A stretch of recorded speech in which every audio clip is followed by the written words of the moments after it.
Hello, I am going to the current state of our renovation. I haven't done that on an actual video, so I'm going to do befores and afters. I'm not really good at editing, so we'll see how this turns out.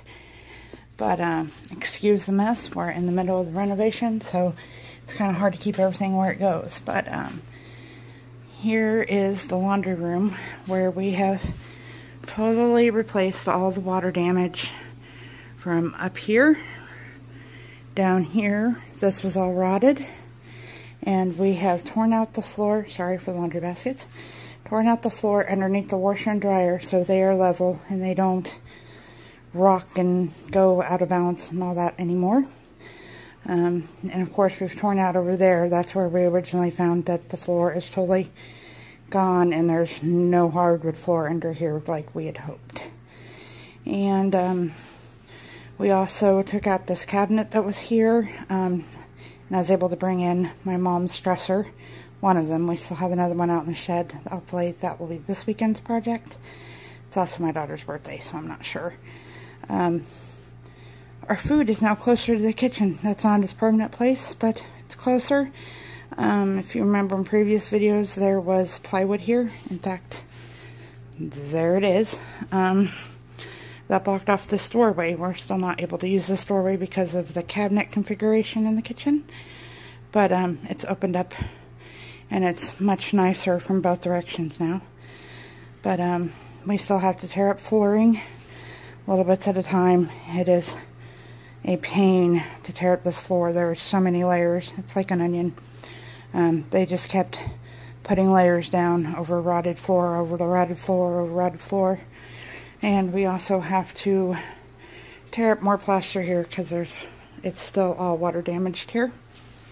So this is what we have done since the last video.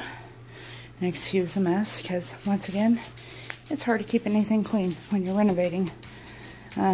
All of this in here, of course, is stuff out of the kitchen, and we are going to be removing more out of the kitchen because this is our next project. All of this is coming down, but since the last, and yeah, I got dishes to do. The refrigerator used to be there, and the stove used to be there. We traded places around. We cut the cabinet that used to be in the laundry room down to put in between, so now we have more cabinet space in here.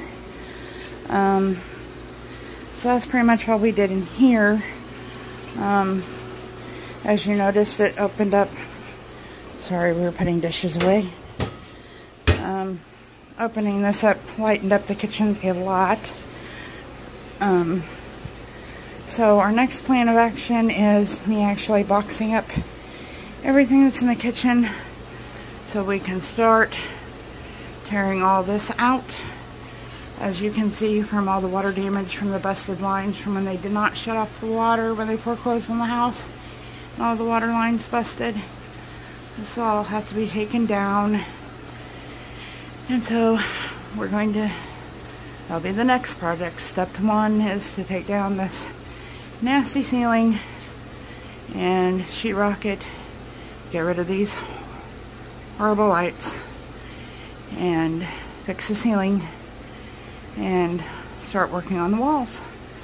So this is our current renovation, and as you notice, this was the walls because we moved this cabinet. This cabinet used to be over here above the stove. That was the walls when we bought the house. And if you look up here, this was the lovely wallpaper that was all over this kitchen. It was quite busy in here that I painted over just to not have to look at that. So anyway, this is our current state of mass confusion. More updates to come.